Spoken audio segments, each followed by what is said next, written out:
Some perspective, and in 2016, let me tell you, it is a fun place to be. I went to the Grafitti Swag shop in Atlanta to hear all sides. They talk Trump, they talk Clinton, and then today you'll hear about their thoughts on President Barack Obama. You're going to hear more of our conversation with a couple of folks, 6 people, including Michael Rinder, known as Killer Mike, a rapper and activist and the swag shop's owner; Taj Anwar Baul, a firefighter and urban farmer; Shelley Winters, a Harlem native who is voting for Donald Trump; Jemida Orange, whose father marched many miles with Dr. Martin Luther King; Kalonji Changa, a grassroots activist and local leader who, by the way, is not voting at all on the national level; and Christine White, an attorney who is all in for Hillary Clinton. Here is the last piece of our conversation. President Obama. They just did this interview with Essence magazine, and they were talking about how, think about it, there are 6, 7, 8-year-old little girls and boys in this country who all they know is a black president. My 9-year-old daughter. Your 9-year-old daughter. Yep. That is normal to her. Absolutely. What do you think having a black president in office as long as we have, how will that affect black families in this country moving forward? It should have affected them positively, as I said in 2008 when I voted for Barack Obama. You went rogue from your Republican voting to... No, I went to the change. Yes. I wanted to change. He told me, I'm going to D.C., I'm going to change. Same thing, that's why I like Trump. He's going to D.C., he's an outsider, complete outsider. He's going to change. What's surprising to me is when President Obama became president, I started seeing some of the worst television show depictions of my women that ever came about when he became president. And I truly believe... That is the most irrational argument I've ever heard in my life. That is completely irrational based on nothing. What our kids saw was the most beautiful couple, most powerful couple in the world being black, but their images every day were destructive on a constant basis for 8 years. Because before that, I had Cosby, I had Martin, I had Different World, I had black colleges. That's what I had in the media. Now I have trash. Don't you ever tell me Come on, Christine, go ahead. What do you think the impact 8 years?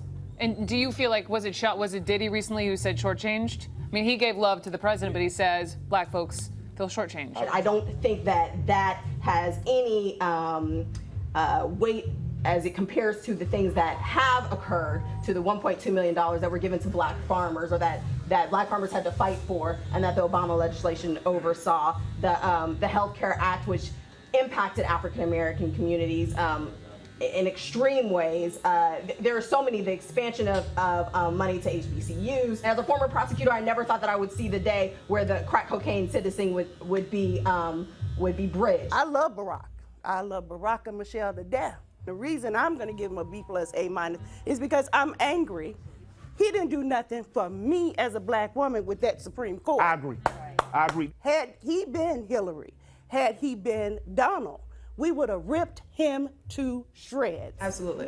And we didn't. And we didn't take responsibility on us. He got a pass. The reason I would travel between C+ and B- is this. As a black person, my life has not dramatically changed. I'm still just a regular, just above working class, middle class black dad.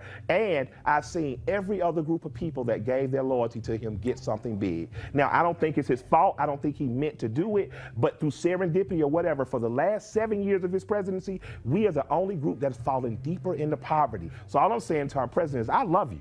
You're the greatest symbol of a black man I have to offer to my children in the political realm. I don't think you should be on that picture with Martin and Malcolm, but that's a whole nother discussion. And you got a president whose middle name is Hussein, and still Hussein has killed more folks with drone attacks than both Bushes. You understand what I'm saying? We're dealing with a situation where when you say Black Lives Matter, the first thing they jump up and say all lives matter. But yet I just gave you those statistics, so we know that's not true.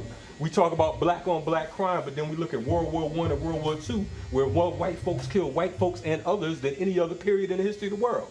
You understand what I'm saying? So how are we going to trust another lying politician? With everything that is happening, black people are getting more woke.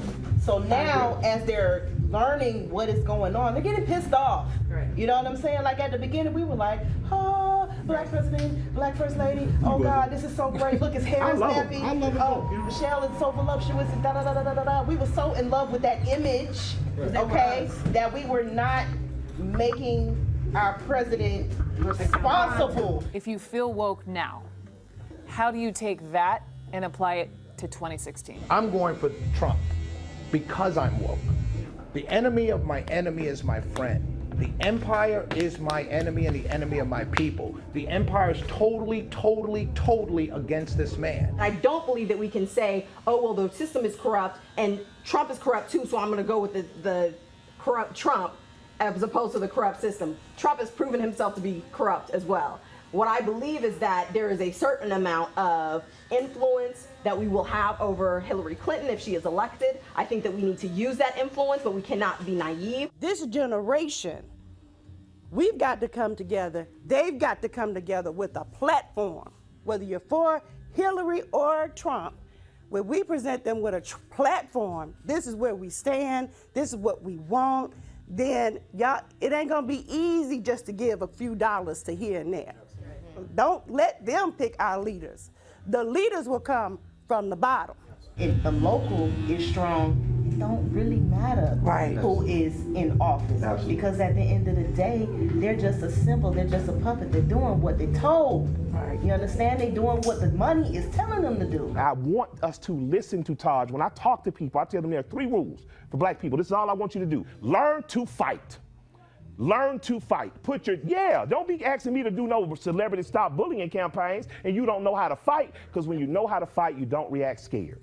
When you know how to fight, if the policeman says, hold on, you don't look nervous and run. You don't attack. And I'm not saying it's your fault, but if you know how to fight, you know how to defend yourself. Learn how to fight, learn how to shoot, learn how to grow something. And the other thing, organize outside of political parties. Organize in your PTA meetings, organize after church, but decide locally what you want to do and be active. That's it. No politician's ever going to save us. I personally don't think anybody's coming out the clouds to save us, but I know we have saved ourselves time and time again. Our vote is for auction or sale only.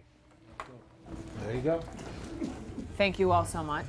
And thanks for having me finally at Swag Shop. Absolutely, absolutely. Thank